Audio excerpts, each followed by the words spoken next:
Saúde, galera! Bem-vindos a mais um episódio do Bebendo Marca, o podcast para você que quer fugir da guerra de preço, construir uma marca forte.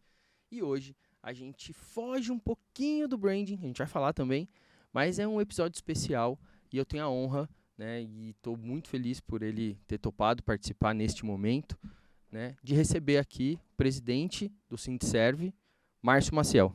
Márcio, obrigado. Eu que agradeço, Júnior. Obrigado aí pelo convite. Obrigado, audiência do podcast, por estar acompanhando. E vamos lá, vamos falar um pouco aí do mercado de cerveja, que é super instigante, e a vida de todo mundo que está acompanhando aqui, né? Vamos falar do mercado de cerveja, mas eu quero saber um pouquinho de você, cara. Conta um pouquinho da sua história, onde você nasceu, como é que foi sua infância? Cara, aí tem bastante coisa. Eu sou de Brasília, tá? Tá. Esse sotaque aqui que a gente lá de Brasília diz que não tem sotaque, mas todo mundo pergunta se eu sou carioca, mineiro, cearense, enfim. Sou de Brasília, nascido e criado em Brasília. Tem até uma tatuagem aqui, né? Do plano piloto. Não sei quem conhece Brasília. Legal. Apaixonado pela minha cidade e, enfim, cresci lá, né? Eu sou formado pela Federal lá de Brasília, a UNB, formado em História. E sou casado com uma paulista, né? Minha esposa é aqui de Diadema, mora lá em Brasília tem 11 anos, tenho 2 crianças. E, cara, minha vida toda é Brasília, mas já tem um bom tempo que eu viajo o Brasil inteiro, né? Sou flamenguista, aí Bastante flamenguista, bem né? flamenguista, sou bem flamenguista, tá? E aí é o clichê até do mercado cervejeiro, sou do heavy metal, né? Assim, sei lá, sou uma pessoa simples nos meus gostos, mas muito apaixonado pelo que O que faço. tá acontecendo com o Flamengo? Não, brincadeira, Ah, a gente não vai entrar nisso. teve o efeito suspensivo do Gabigol hoje, cara. Você viu, Então, assim, né? pronto, então tô Hoje, liberado. hoje liberou. É. Tô brincando. Cara, mas e aí a sua infância em Brasília e por que história? Por que você foi estudar história? Cara, é curioso, né, a gente pensar isso. Meus pais sempre quiseram que eu fizesse direito, né? Lá em Brasília, eu não sei, todo mundo aqui conhece, né? Realidade de Brasília, Brasília é a terra do concurso público, Sim. né? Então, assim, todo pai basicamente quer que o filho é, passe em algum concurso público e se acomode na vida. É óbvio que isso é uma generalização, né? Tem muita gente lá que faz excelentes trabalhos. Mas cara, eu sempre gostei de conversar com as pessoas, tá? E de estar aprendendo coisa nova. Então, putz, estudei lá em Brasília, eu sempre fui muito apaixonado pelos meus professores de história, né? Eu gostava muito de ver, enfim, estudar como as coisas evoluem ao longo do tempo, né? Olhar as coisas num olhar diferente. Eu acabei que, contrariando meus pais, decidi fazer história ao invés de direito. E, putz, foi algo super acertado, né? O mercado de história profissional não é um mercado bom, né? Ou você é professor, ou você é servidor público, e se você tiver sorte é numa área de história, senão você é um servidor público genérico. E são profissões que, de forma geral, não pagam bem, Uhum. né? Então, assim, óbvio, você tem uma vida digna, né? Mas não é nada, assim, você vai muito provavelmente viver de aluguel a vida inteira, enfim, tudo mais.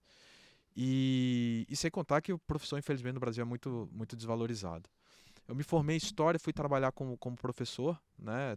Cheguei a dar algumas aulas, mas aí as coisas acontecem por algum motivo, né? Lá em Brasília, a gente vive muito esse ambiente político, né? Não necessariamente envolvido com política, né? Ser candidato nem nada, mas é envolvido com política porque a Câmara dos Deputados está lá, Senado está lá. E eu cresci nisso, né? A gente cresce tendo esse ambiente em volta de Brasília. E surgiu uma oportunidade de eu ir trabalhar na Câmara dos Deputados, né? Eu tava dando aula, apareceu essa oportunidade que pagava até melhor do que eu fazia. Você já tinha se formado, já Já estava tava. formado, estava dando aula. E aí minha mãe virou e falou, vai lá. Eu falei, eu não sei nada, o que eu vou fazer? Eu não sei o que. Vai lá, estuda e se aprende. Pagava, por incrível que pareça, pagava melhor do que as aulas que eu estava dando. Eu já estava morando sozinho, então tinha conta para pagar, né? E aí eu migrei para essa área, né, de lidar com política, trabalhar com construção de política pública. E, para minha grande surpresa, história foi fundamental para isso, sabe, Júnior? Porque assim, o que você aprende de história, no final das contas, quando você está estudando, pelo menos no UNB, mas de uma forma geral é isso. É você olhar o tempo pelo olhar daquele tempo. Tá? Então, assim, eu não olho o que aconteceu na Revolução Francesa, por exemplo, com o olhar de quem vive no século XXI. Eu tento entender por que aqueles processos aconteceram no olhar de quem está vivendo aquele Qual momento. que era a realidade da época? Exatamente. Eu fugi o que na história a gente chama de anacronismo, tá? E por que isso é super relevante, acho, para os nossos dias atuais, mas também para a minha profissão atualmente? É porque isso basicamente te dá aquela soft skill, né, que todo mundo fala, de empatia. Sim. Você é forçado a desenvolver empatia. Entender que o seu posicionamento, por mais correto que ele seja para você, ele pode ser totalmente errado para outra pessoa e por um motivo justo, porque a outra pessoa foi criada de maneiras diferentes, tem uma história de vida diferente da sua e não entende o mundo do jeito que você entende. Uhum. Então, assim, isso me deu uma habilidade assim, que eu acho super bacana, que é você entender o outro. Legal. Então, assim, quando você está conversando contigo, conversando com algum tomador de decisão pública, com a audiência aqui, cara, você tem que entender que aquela outra pessoa é uma pessoa completamente diferente, que tem pensamento diferente. Vocês podem estar até conectados pelo flamenguismo, por ser brasileiro, por gostar de cerveja, mas, cara, essa pessoa tem uma história diferente da sua. Então, assim, não queira começar uma conversa, um diálogo, impondo o seu ponto de vista, né, de uma maneira impositiva mesmo. Uhum. Tenta construir pontes. E, putz, isso daí foi um grande transformador na minha vida. Então, assim, eu não exerço a função de historiador, mas tudo que eu aprendi nesse tempo está presente na minha vida hoje em dia, sabe? Legal. E como é que você foi parar no Sindserv? Como é que foi depois disso? Foi trabalhar na Câmara dos Deputados? Como é que você foi trabalhar com cerveja? E agora, né, tá encabeçando aí, a gente já vai falar, gente, né, então vou contar um pouquinho a história do Márcio, mas a gente já vai falar, né, de um dos assuntos que a gente vai tratar aqui é sobre toda essa discussão que acontece em torno dos impostos aí relacionados ao nosso mercado. Como é que Então, você foi parar lá? eu comecei a trabalhar na Câmara tem 20 anos, tá? Então, tem 20 anos e fiquei um tempo lá. Saí de lá em Brasília, como a gente é muito envolvido com política, né? Todos os parlamentares estão lá. Você tem algumas consultorias que tratam de política pública, né? Uhum. Assim, é o que o pessoal chama de lobby, né? Sim. Tá? E é até interessante falar isso, porque a minha profissão é essa, né? Não tem nada de errado em fazer lobby, tá? Aqui no Brasil a gente tem, né, o lobista é uma coisa que é taxado, né? Pejorativo, né? Sendo que nos Estados Unidos é um negócio que é super comum. É isso. É legal você falar sobre isso. Não, e assim, é super legal mesmo, que eu acho que até ajuda a descolar um pouco, porque assim, lobby é garantido pelo artigo 5º da Constituição. Quando o artigo 5º da Constituição fala que todo mundo tem o direito de defender seus interesses, ele está falando, cara, você, de maneira legítima, você pode fazer isso. Então, o lobista nada mais é do que isso. É uma pessoa que entende um problema setorial ou de alguma comunidade e tenta construir políticas públicas junto com o governo em prol desse setor, tá? O problema é quando você utiliza instrumentos que estão caracterizados no Código Penal como crimes, né? Uhum. Aí é nesse ponto que o pessoal traz uma visão taxativa negativa de lobista, mas na verdade, cara, essa pessoa é um criminoso mesmo. Não, a pessoa não é lobista, a pessoa é um traficante de influência, corruptor, alguma coisa assim. O lobista é uma pessoa que nada mais, nada menos do que defende os seus pontos de vista. E aí, puxando para a história, porque é interessante, né? Como é que eu vou defender meu ponto de vista, pensando do ponto de vista do setor de cerveja, se eu não entendo o outro lado? Se eu não entendo que o outro lado tem também demandas legítimas que precisam ser discutidas e que em algum momento eu tenho que equalizar com a minha. Óbvio que quando eu defendo o setor, eu procuro, né, vamos tentar do 100%, pelo menos 80% ser meu. Né? Mas assim, você tem que entender que em algum momento a construção ela vai ser conflituosa e você tem que ter uma ponte aí.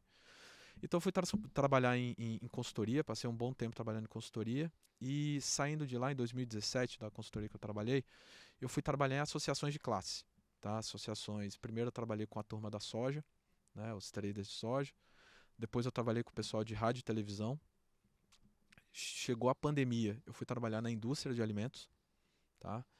E durante toda essa minha trajetória na iniciativa privada, eu conheci a turma das grandes cervejarias, né? Eram meus clientes lá na consultoria e quando eu estava trabalhando com o pessoal de soja, teve a greve dos caminhoneiros, então a gente trabalhou muito com eles, porque estava todo mundo parado, ninguém conseguia movimentar nada. Rádio e TV também, muito contato. Indústria de alimentos, né? Apesar no Brasil, assim, não ser definido em regulação que cerveja é alimento, mas a Alemanha e o Códex diz que tudo que se ingere é um alimento, né? Então a gente sempre teve essa conexão. E aí o que aconteceu? Em 2022, o Sindserv, que eu vou falar um pouco do Sintserv, até para o pessoal entender. O Sintserv é o Sindicato Nacional da Indústria de Cerveja. É uma entidade de 75 anos, mas que em 2018 foi refundada. Porque qual o objetivo principal do Sintserv nessa refundação dele? É garantir que a cervejaria de quem tá todo mundo assistindo aqui, a sua e as grandes também, possam operar. Por quê? Hoje a gente tem no Brasil mapeados pelo menos 250 projetos de lei que querem criar alguma restrição para a comercialização de cerveja. Tá? E assim, coisa besta, desde nessa região aqui você não pode vender cerveja, você tem que fechar o seu bar até as 10 horas da noite. Eu não vou entrar no mérito local, né? Mas sim, você tem muita restrição dessa. Vez ou outras são inconstitucionais, vez ou outras não fazem muito sentido até para a comunidade. E na grande maioria das vezes são projetos em que as pessoas, quem propôs, não conversou com o setor para tentar encontrar alguma solução que você não precisa ir para o legal, né? Então a gente olhou isso, o setor olhou isso e falou, não, a gente precisa de uma entidade que trabalhe isso de maneira estruturada no Brasil. Porque senão a gente vai acordar, de uma hora para outra, em Campinas vai estar proibido você comercializar cerveja, sei lá, a partir das 9 horas da noite. Eu tô usando um exemplo aleatório aqui. Tem cidade aqui, que, por exemplo, não pode comercializar nada alcoólico em espaço público, né? Isso. Por exemplo, quer ver uma coisa assim? Carnaval é uma coisa super brasileira, se não for a coisa mais brasileira que a gente tem. Existem vários projetos que querem proibir consumo de bebida alcoólica na rua, como se a gente fosse nos Estados Unidos, sabe? Assim, eu não tô falando de baderna nem nada, eu tô falando de, sei lá, você abrir a sua cerveja num parque num domingo de manhã, sabe? Então, assim, isso não tem nada a ver com o brasileiro. Então, assim, o Sintserv decidiu se refundar para construir uma estrutura para trabalhar nisso daí, no Brasil inteiro, né? Para levar informações para os tomadores de decisão pública. Se estruturou nos últimos 6 anos, né? E aí, óbvio, além disso, foi avançando, tratando de outros temas que envolvem o setor, muita questão tributária, né? Porque acho que é o principal gargalo do brasileiro hoje, né? E aí, em 2022, o que aconteceu? Eu acho que durante esse período da pandemia, as grandes cervejarias mudaram a liderança, a cultura está mudando, não só das cervejarias, mas da sociedade. E eles viram, a gente já estruturou a entidade e agora a gente está precisando conversar mais. Né? Assim, a gente precisa conversar mais com a cadeia como um todo. E eu, durante o meu histórico de profissional, eu sempre fiz isso. Né? Eu sempre, eu era representante das traders de soja, rádio e televisão, né? Tipo Globo, SBT, Bandeirantes, sabe? Então, assim, em tese, eu estava em setores que eram gigantes por si só. Se eu não quisesse conversar com ninguém, eu não precisava conversar e eu tentar resolver essas coisas sozinho. Mas eu nunca fiz isso. Sempre que eu trabalhei em algum lugar, eu sempre pensei, olha, quem são os meus parceiros? Quem mais é afetado nessa decisão aqui que pode estar comigo? E mostrar que não é só um pedido de tal setor, é um pedido da cadeia, né? E normalmente era mesmo, tá? E o pessoal já me conhecendo, eles me convidaram para vir para essa segunda fase do Sintserv, que é uma fase de conversar com a cadeia. Né? Eu acho que a gente se conheceu o ano passado, foi muito nessa pegada, sabe? Sim. O Sintserv o nosso time tem viajado o Brasil inteiro até para trabalhar esses assuntos e a gente sempre procura alguma cervejaria local, até para se apresentar, né? Para dizer que a gente está aqui para apoiar. A gente não tem nada de discussão comercial nem nada, a gente só está aqui querendo garantir que a liberdade de operar de todo mundo funcione, continue existindo. Principalmente porque a riqueza, acho que do nosso setor se dá muito pela pulverização. Né, das cervejarias no Brasil inteiro. Agora, uma dúvida sobre o Sintserv.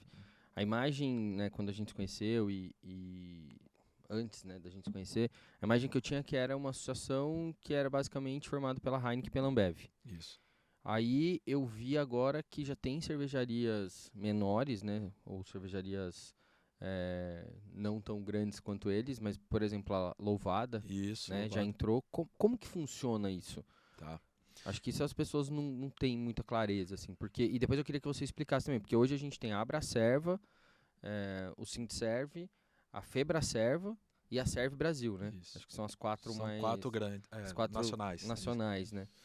A gente acabou de perder, né, o presidente da Febracerva, Falcone, que foi um cara, espetacular, importantíssimo pro nosso mercado, acho que é um ícone mesmo e tudo que ele fez, né, por nós.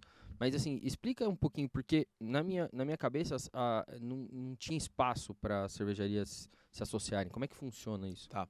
Então, de fato, quando o Sintserv ele foi refundado, inicialmente ele era de 2 associados, Heineken Ambev, tá? Estatutariamente Heineken Ambev, até porque é estruturado. Querendo ou não, uma estrutura do Sintserv é uma estrutura cara, né? Então você precisa de um aporte ali vigoroso. Pô, eu sou CLT, todo mundo da minha equipe é CLT, né? Então a gente paga todo mundo direitinho. Viajar é caríssimo, a gente tá falando disso antes, né? Assim, tá cada vez mais surreal. Então precisa de uma estrutura para isso. Então inicialmente foi montado desse jeito. E como a gente tava numa fase até meio do ano passado, 2020, final de 2022, de se estruturar, a gente acabava que não olhava para fora, tá? A gente olhava para dentro, ó, tá tudo organizado, organizamos, então agora vamos olhar para fora, que é o que a gente começou a fazer ano passado. A gente mudou o nosso estatuto para permitir que outros associados, outras cervejarias se associem também ao Sintserv. Quem tiver interesse é isso, né?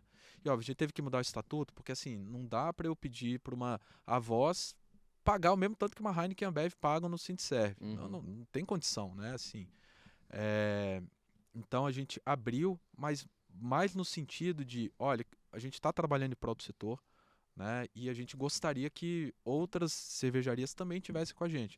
Pessoal que tem a mesma visão nossa, né? De expansão do setor, né? De diversidade, né? Aí, óbvio, todas as questões de compliance, o pessoal faz tudo certinho. Então a gente começou a abrir para mostrar, assim, que ó, o que a gente está defendendo aqui, por mais que a Heineken e Ambev, não, a gente está falando em nome do setor. Eu não tenho, você não vai me ver ou ver ninguém do Sintserv defendendo uma pauta que é exclusiva de uma ou de outra, e nem da Louvada, nem da Oxbox, que é associada a nós, Teresópolis. A gente está sempre fazendo defesa de temas setoriais. A Teresópolis também? A Teresópolis é Coca-Cola agora, né? É da FENSA, né? A gente está hoje estamos com Heineken, Ambev, Teresópolis, Louvada, a Embepa, que é uma indústria de bebidas paraense, né? É lá do Pará, uma cervejaria nova, produz a Caribenha, e a Louvada, como você falou. Quando a gente está gravando, quando isso for ao ar, talvez a gente serve até mais outras duas associadas, Legal. Que a gente está para avaliar no nosso conselho essa semana, uma lá da Paraíba e outra lá de Goiânia. Tá? Então que a gente também eles pediram para se associar, a gente já avaliou lá e vamos só ter uma deliberação interna sobre isso. Mas a gente está crescendo, mas também não está crescendo no sentido, meu Deus, eu quero ter todo o mercado cervejeiro aqui. Não, não é isso. Eu acho que as pessoas têm que chegar a conhecer a gente, entender que tipo de serviço o Sintserv presta. O nosso serviço é muito de inteligência e de posicionamento para você pensar o futuro, né? Eu até conversando com um time de uma associada nossa, eu falo, Márcio, o nosso objetivo tá com vocês é eu ter tempo para pensar estrategicamente sobre o meu setor. Porque hoje em dia, você é dono de cervejaria, você sabe, cara, você está preocupado em produzir ali e vender. Fala, eu não tenho tempo de pensar isso. Então eu não sou dono de cervejaria, né? Eu sou um profissional contratado pelo Sintserv. Então a gente consegue dar pelo menos dar essa visão um pouco mais estratégica de futuro para o pessoal tentar se planejar um pouco mais à frente, 1, 2 anos. Então, assim, a gente está nesse momento, né? A gente não está fazendo campanha ativa para a associação, porque eu acho que as pessoas têm que conhecer a gente, chamar, mas quem tiver interesse, eu acho que vai ter o contato do Sintserv aí, né? É @Sintserv no Instagram, ou entrar no nosso site, né? Entre em contato lá que a gente pode conversar, apresentar o Sintserv e ver se tem algum match. E a nossa diferença em relação às entidades, as outras, é até curioso, né? Eu adoro cerveja, tá? Então, assim, eu pedi minha esposa em casamento saindo de uma visita lá na Anchor Brewery. Que legal. Que fechou, literalmente. A gente saiu de lá, eu pedi ela em casamento. Então, eu gosto de cerveja tem muito tempo. Mas o que eu vi chegando no mercado é que cerveja gosta de brigar entre si, cara. Sim. Gosta de brigar entre si. Então, assim, eu vi que a gente tem no Brasil inteiro muitas entidades. Você tem as servas estaduais, né? Sim. E alguns estados você abre mais de uma, né? E foi até curioso que em âmbito nacional também surgiu isso, né? Acho que nem tanto por conflito, mas acho que mais por questão de defesa de interesses específicos. Sim. Então você tem a Abracerva, que ela fala um pouco mais da cadeia, né? Ela fala das artesanais, mas tem sommeliers e outras elas da cadeia ali. Você tem a Febracerva, que é só de indústria, né? Mas indústria pequena, eles têm inclusive até um limite de produção para estar lá na Febracerva. Eles classificam, né, o que eles entendem qual a litragem. Né? Exato. E aí quem está fora não pode estar lá dentro. Em tese pode estar na Abracerva ou no Sintserv ou na Serve Brasil. E aí você tem a Serve Brasil e o Sintserv, que basicamente se distinguem, que representam grandes, né? Apesar da gente ter 1.847 cervejarias no Brasil hoje, isso é um dado novo, né, do Anuário da Cerveja, o volume está em 3, né? Assim, o grosso do volume está em três, né? Os dados que a gente tem da Euromonitor é que 95% do volume de produção de cerveja está em Heineken, Ambev e Petrópolis, tá? Então, assim, Heineken e Ambev estão no Sintserv, Petrópolis está na Serve Brasil, né? E a Serve Brasil ela também tem outras menores associadas, mas o que eu posso dizer é que por mais que o mercado tenha histórico de cervejeiro brigar entre si, eu tenho muito orgulho de falar isso. Hoje, as 4 entidades em âmbito federal estão assim, olhando na mesma direção, estão conversando, Sim. enfim, é algo super bacana. Essa é a próxima pergunta. Eu acho que, né, ficou claro pra gente que vocês se juntaram, né? E principalmente para discutir esse texto que está em tramitação, né? Que está no Congresso, certo? Isso. O texto está no Congresso e as 4 entidades se juntaram para fazer alguns pleitos, né? Então, eu queria que você detalhasse um pouquinho em que pé que está isso, né? Acho que tem bastante matéria saindo falando de guerra, que a cerveja está em guerra com o destilado, né? Matéria parece sensacionalista. Tem guerra nenhuma, mas... Não parece ter guerra, mas enfim, conta um pouco que pé que tá e o que a gente pode esperar, né? Qual que é o prazo disso, enfim. Tá bom. Tá falando da reforma tributária, né? Da regulamentação da reforma tributária. Ano passado a gente aprovou o texto geral da Constituição na reforma tributária e agora a gente está regulamentando. Ano passado você teve os princípios expostos na Constituição e agora você vai regulamentar que é o que vai dizer no dia a dia, como isso vai acontecer. E assim, qual o nosso objetivo? De novo, é sempre garantir que a gente tenha o melhor modelo tributário do mundo para o Brasil, tá? Que seja fácil de pagar imposto e os impostos... O ideal é que os impostos caiam, né? Mas, assim, é algo difícil de acontecer, né? Porque a conta tem que fechar, mas a gente sempre defende isso. E por que eu estou falando isso? Assim, teve uma pesquisa que saiu em janeiro do Guia da Cerveja, falando que, de forma geral, foram médias e pequenas que responderam, tá? 77% das cervejarias, o principal problema é tributário. Seja Sim. pagar imposto, seja dificuldade de pagar imposto. Então, assim, a gente sempre defendeu que a reforma tributária tem que vir para simplificar, para deixar mais racional o que é pagar imposto no Brasil, tá? Então, a gente sempre defendeu isso e sempre defendeu o que a gente chama de neutralidade de carga, né? Que é o quê? O Brasil, em média, o brasileiro, em média, paga 56% de imposto em cada cerveja que ele compra no mercado.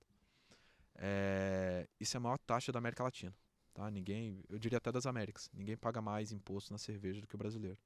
Então a gente sempre defendeu, não pode aumentar, a gente já está no limite. Cerveja é a bebida do brasileiro, bebida super popular, né? Então, assim, como é que você vai aumentar essa carga?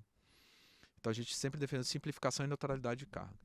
Só que como você vai ter um novo modelo tributário e esse modelo tributário traz um imposto novo, que é um imposto seletivo, que o pessoal chama de imposto pecado, né? Sim. Eu não gosto de usar esse termo porque não tem nenhum pecado você tomar uma cerveja. Sim. Né?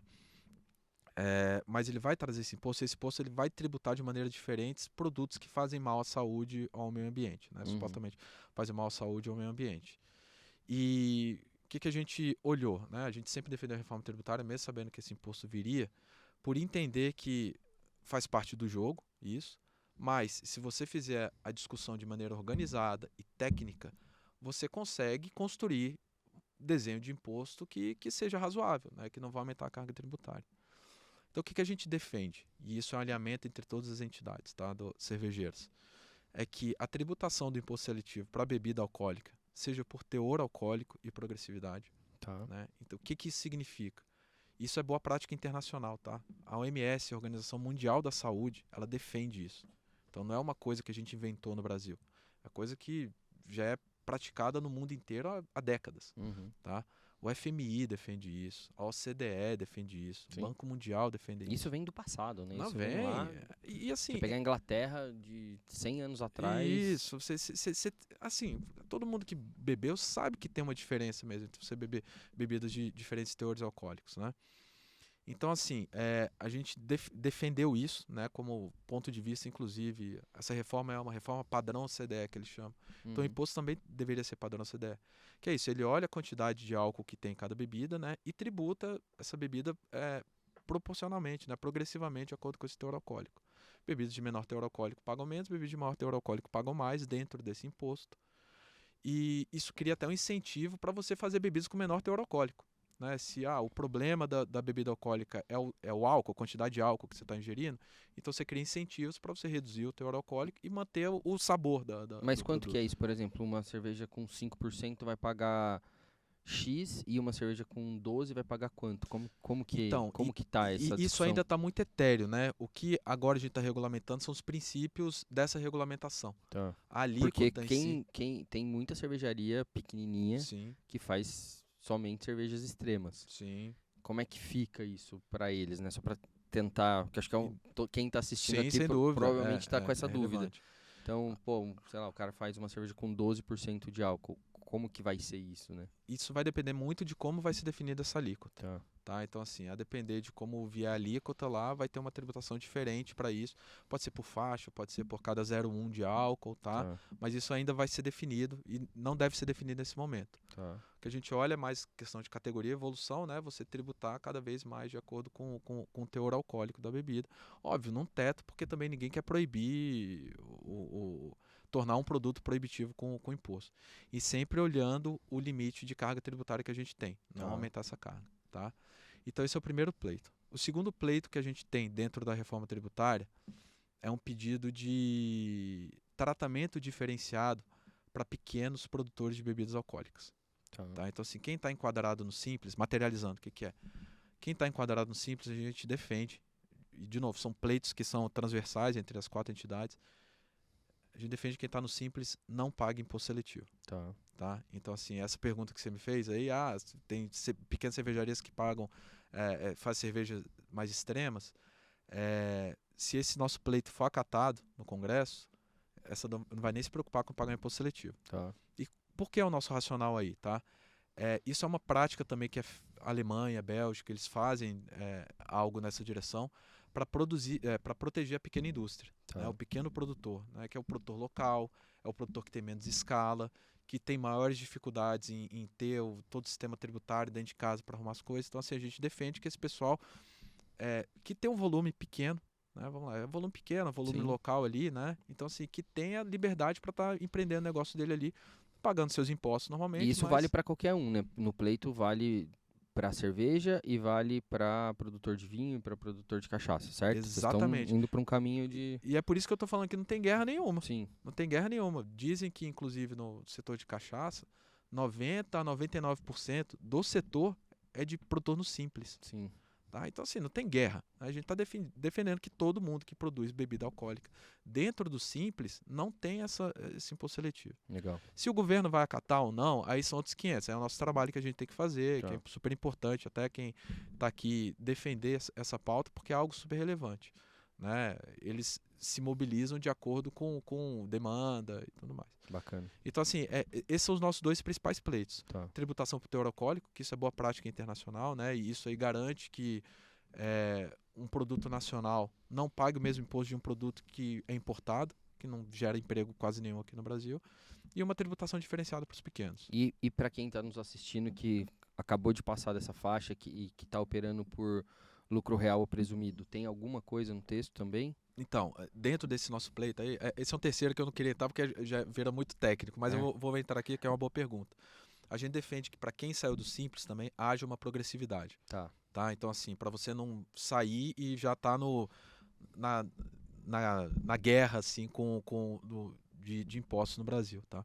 Então, a gente defende que até determinado volume de produção, você também tenha redutores no seu imposto seletivo. Então, o imposto seletivo, vamos dizer que é 10. Tá.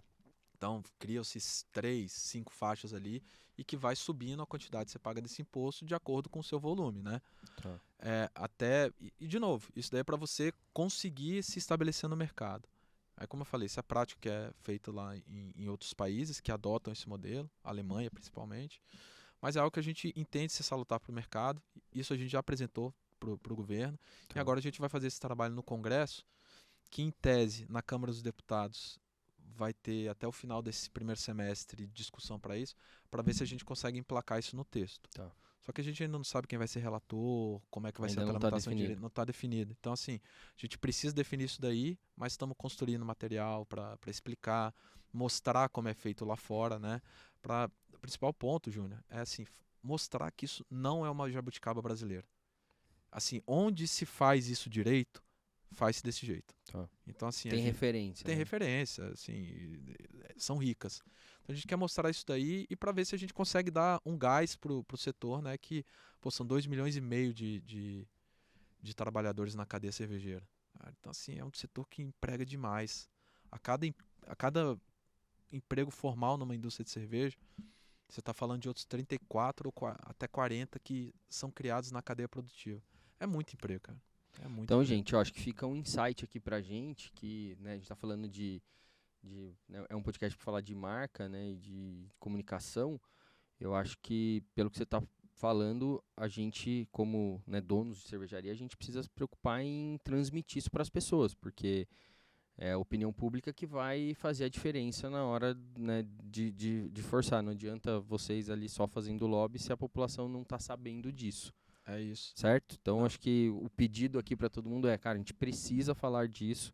Acho que todo mundo, né, tendo esse entendimento. Obrigado pela sua explicação, porque de verdade, assim, a gente lê vários textos diferentes e eu acho que você explicou de uma maneira muito simples e direta. Então, acho que ficou claro para todo Legal. mundo, pelo menos para mim, ficou claro. Eu não tinha clareza de como que estava sendo feito. Então, eu acho que agora também tem uma missão aí, né, nossa, como né, nós que estamos aí entre as 1847, 47. um dado novo que acabou É. de sair. Na certo? hora da cerveja agora, atualizado. Quando o podcast for pro ar, ele já vai estar online. já vai tá então, online, né?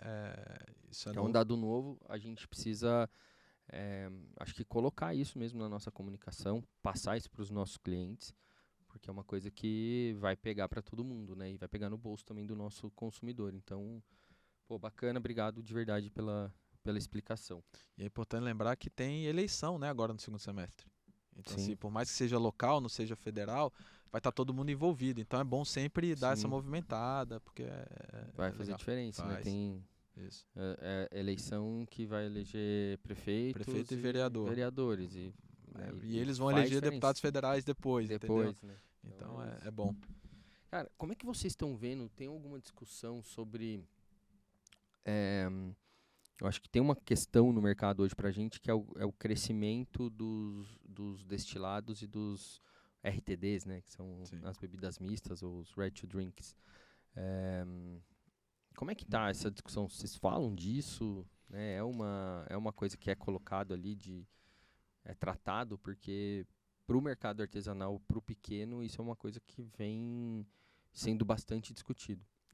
Ó, a gente olha isso no mercado, tá?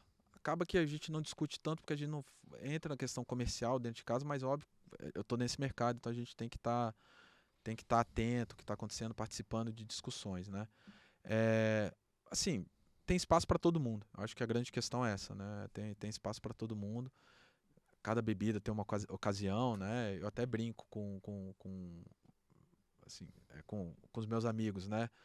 Eu não bebo só cerveja, né? Assim, eu bebo vinho, né? A depender do churrasco, ele toma uma cachaçinha também, né? É uma questão, assim, de muito situação Sim. de consumo ali, né?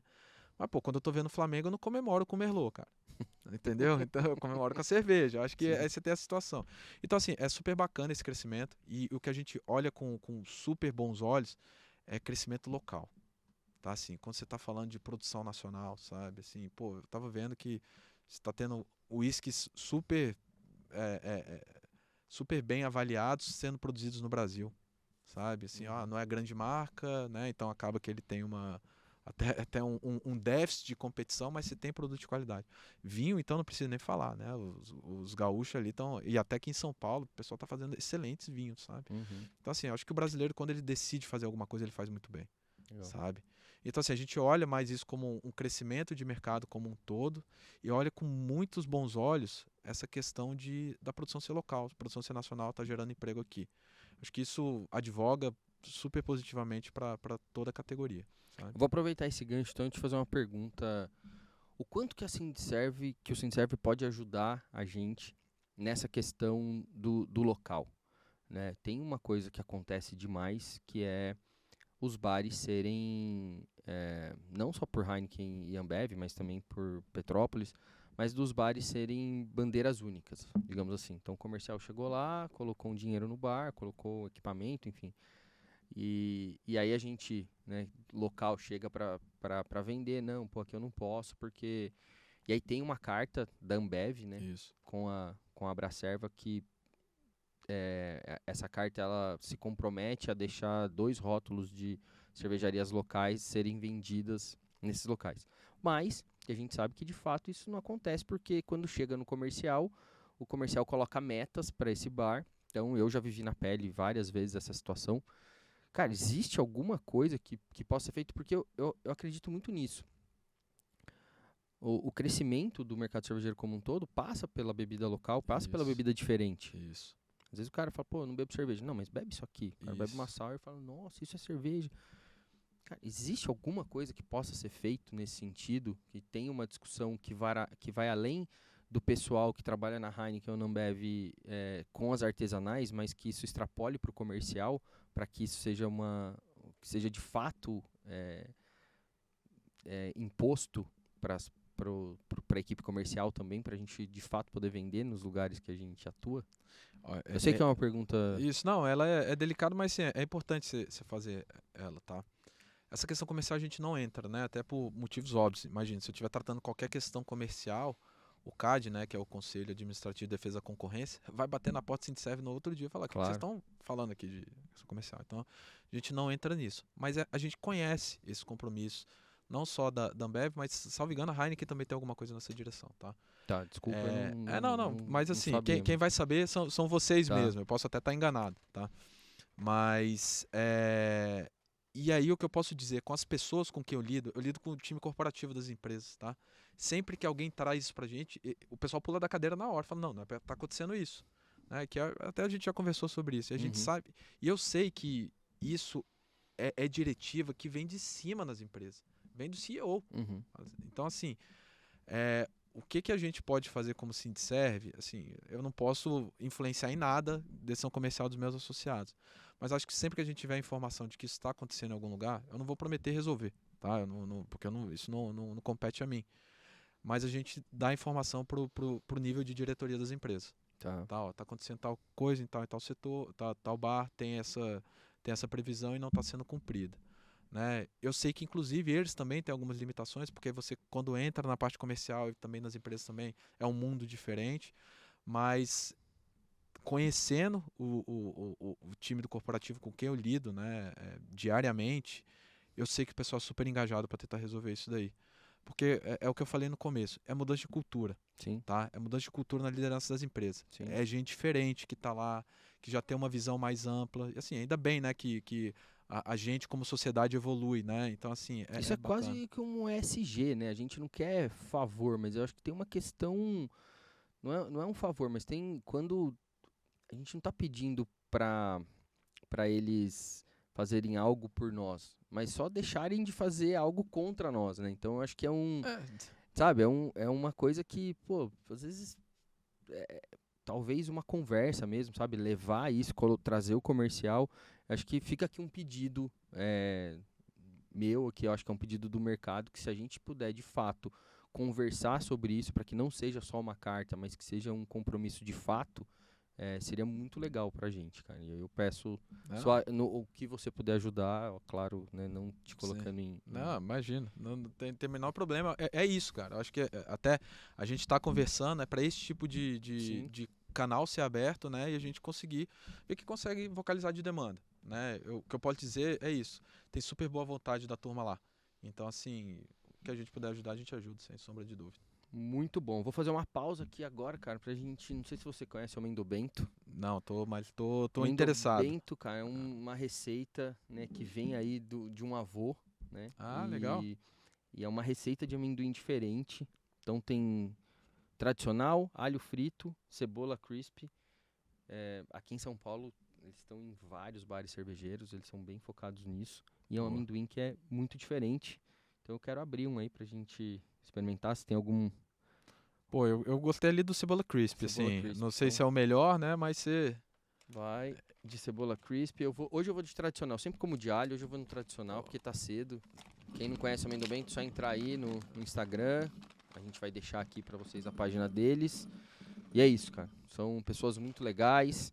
Eles são de uma cidade muito próxima da cidade de onde é a minha família, né? Que é lá Oswaldo Cruz, Vera Cruz. Então, pô, gosto demais. E eles são apoiadores aqui do programa. Obrigado mais uma vez a toda a turma aí do Amendoim Bento. Eles plantam amendoim, né? Então o amendoim é plantação deles. E aí eles fazem esse tempero aí que... Bom, tá uma delícia. Ó, até dá pro pessoal aqui que tá escutando a gente. Aqui, ó. Pode experimentar. Eu sempre peço para um convidado trazer uma bebida marcante, que pode ser o que você quiser, não precisa ser cerveja. Então, por favor. Não, eu tenho que trazer cerveja, né? Até por um dever profissional aqui. E não me entendo, assim, eu acho que é super bacana isso, né? Essa cerveja aqui que eu trouxe, porque ela fala do momento Sindserv e do meu momento até profissional. Aqui. Eu trouxe uma lá da sua, aí aqui, ó, lá da Voz, tá? Que também é nosso patrocinador, até não falei, né? Então, Bacana. eu brinco que sou eu patrocinando eu mesmo. Do Júnior. Daqui não foi combinado nem nada, tá? Mas por que esse histórico aqui? Além de ser uma excelente cerveja, a Voz foi a primeira cervejaria que eu visitei como Sindserv, como presidente do Sindserv. Legal.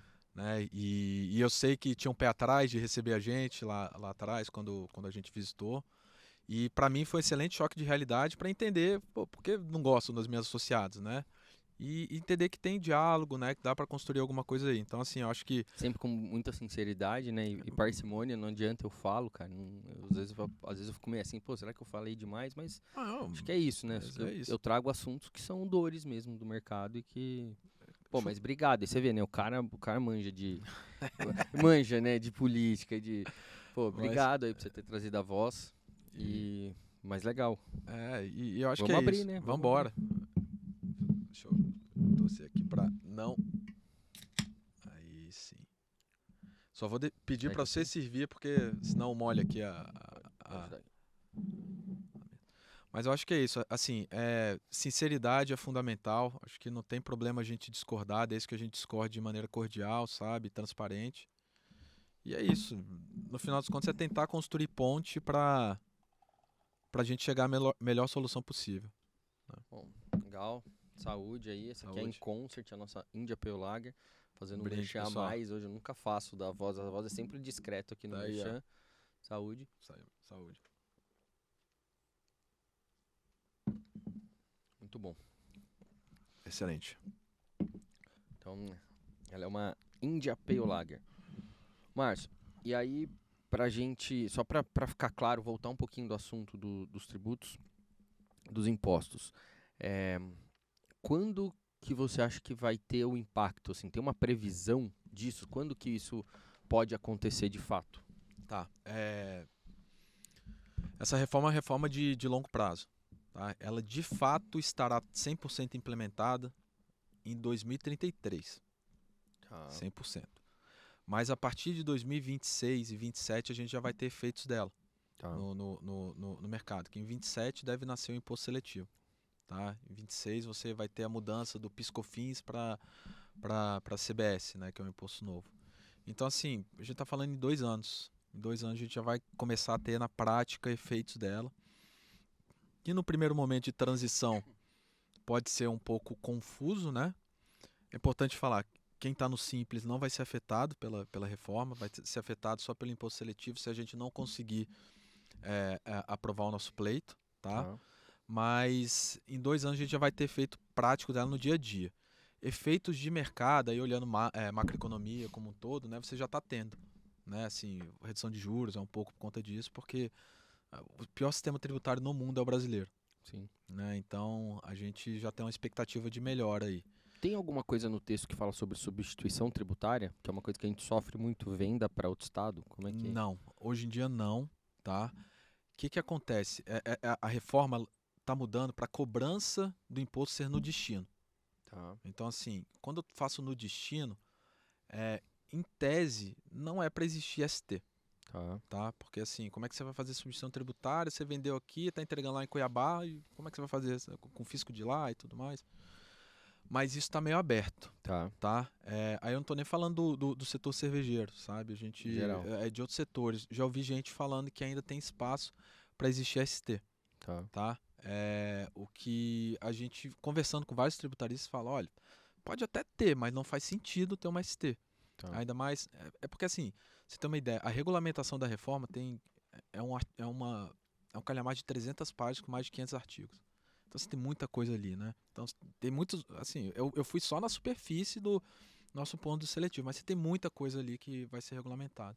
Então nessa regulamentação o pessoal enxerga que vários conceitos que a gente tem hoje, práticas que tem hoje, não se encaixariam na próxima por simplesmente não ter mais necessidade disso. Só que aí a gente vai ter que esperar para ver, né, como é que vai ser essa regulamentação para saber de fato se uma ST vai continuar existindo e outras coisas que acontecem no nosso sistema tributário hoje. Mas sem dúvida nenhuma vai melhorar. Vai Tá. melhorar. Legal.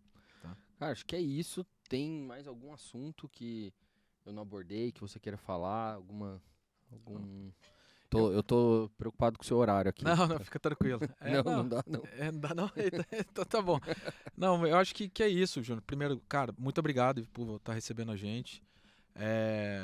Quero colocar o Sindserv à disposição de todo o mercado cervejeiro. Tá? Eu acho que a gente está no momento em que é super importante a gente estar unido. Tá?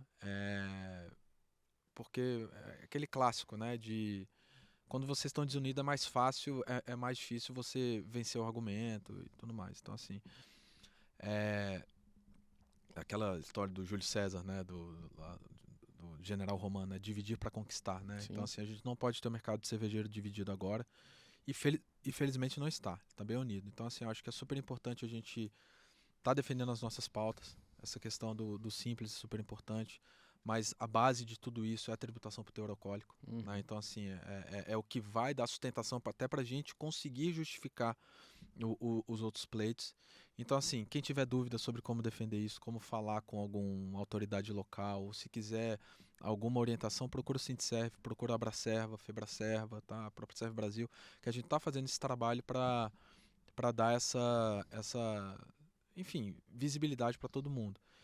E é isso, eu acho que quanto mais unido a gente tiver, mais forte vai ser o nosso mercado e mais emprego, imposto a gente vai gerar e fazer cada vez mais melhor cerveja no Brasil. Legal. Pô, do meu lado eu agradeço muito, né, o teu tempo, o teu espaço, mas do meu lado, né, e eu acho que eu falo por algumas pessoas do mercado, ou por grande parte do mercado, eu espero de verdade que, né, principalmente Heineken, Ambev, Petrópolis, que tenham atitudes reais com os pequenos. Acho que é importante isso, né? Que todas essas, né, tem muitas ações sendo feitas que são muito legais, mas que essas ações sejam reais, que elas venham para o campo do comercial, como eu já te falei. E, pô, muito obrigado por você estar sempre aberto, né? A gente troca muita figurinha, né? Te mando assuntos, você me manda assuntos, então quero continuar tendo essa relação com vocês porque é importante e obrigado por você ter topado falar aí para nossa audiência, né, que na sua maioria cervejarias, né, menores, não tão grandes aí quanto as que a maioria, né, que você representa, mas de novo obrigado de verdade. E é isso, gente. Mais um episódio, né, do Bebendo Marca. A gente fica por aqui. Se você gostou, compartilha aí com as pessoas, deixa aí seu comentário pra gente. A gente vai soltar também alguns cortes. E se você tem interesse em ver mais episódios como esse, tá aí também todo o nosso canal, tanto no Instagram quanto no YouTube, também no Spotify, se você quiser só ouvir, não quiser ver a gente aqui, tá, tem lá também. Então, saúde, né? E até a próxima. Valeu, Marco. Até breve. Obrigado. Fiquem bem. Valeu.